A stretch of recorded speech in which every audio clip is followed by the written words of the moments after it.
السلام علیکم ورحمۃ اللہ وبرکاتہ۔ الحمدللہ، ہمیں آپ حضرات سے امید ہے کہ آپ حضرات نے ان ساری صورتوں کو یاد کر لیا ہوگا جو ہم نے آپ کو آگے پڑھائی تھی۔ آج ہم کو 23ویں نمبر کی سورہ پڑھنا ہے۔ اس سورہ کا نام ہے سورۃ الضحیٰ مکیہ۔ بہت ہی آسان سورہ ہے، انشاءاللہ کوئی بھی نئی بات آئے گی ہم آپ کو ضرور سکھائیں گے۔ پھر بھی اگر آپ کو کچھ ڈاؤٹ رہ جاتا ہے آپ نیچے ہمیں کامنٹ سیکشن میں میسیج کر کے پوچھ سکتے ہیں۔ میسیج کرنے سے پہلے آپ کا ڈاؤٹ پلے لسٹ میں تلاش کر لیجئے، انشاءاللہ وہاں پر میں نے ساری باتیں بتا دی ہے۔ اگر آپ کے علم میں کوئی بات ہم سے چھوٹ گئی ہے تو آپ ہم کو بتائیے، ہم انشاءاللہ وہ بھی آپ کو بتانے کی کوشش کریں گے۔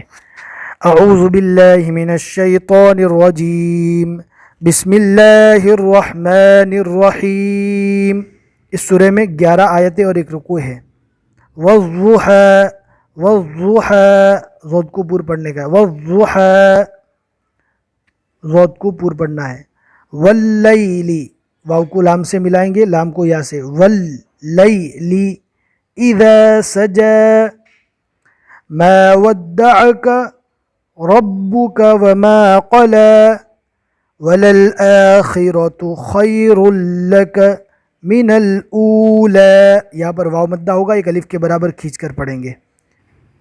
آپ دیکھ رہے ہوں گے کہ اکثر جگہ پر کھڑا جبر آ رہا ہے، کھڑا جبر رکنے کی حالت میں کھڑا جبر ہی رہتا ہے۔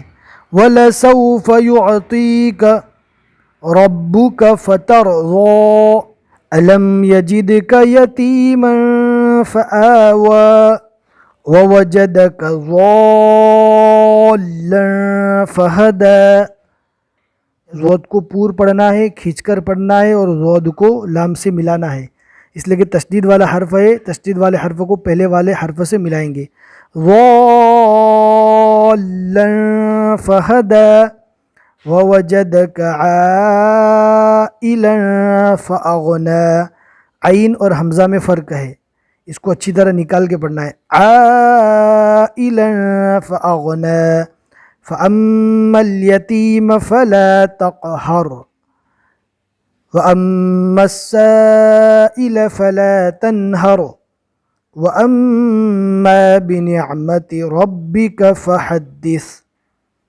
سا کو نکالتے وقت زبان کا کنارہ بار دانتوں کی طرف نکالے، انشاءاللہ سا ادا ہو جائے گا۔ ایک مرتبہ میں واپس پڑھتا ہوں، آپ دھیان سے سن لیجئے، انشاءاللہ آپ کو یہ سبق بھی سمجھ میں آ جائے گا۔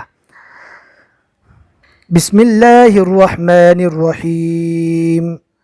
والضحیٰ واللیل اذا سجا، ما ودعك ربك وما قلى، وللآخرة خير لك من الأولى، ولسوف يعطيك ربك فترضى، ألم يجدك يتيما فآوى، ووجدك ضالا فهدى، ووجدك عائلا فأغنى، فأما اليتيم فلا تقهر، وأما السائل فلا تنهر، وأما بنعمة ربك فحدث۔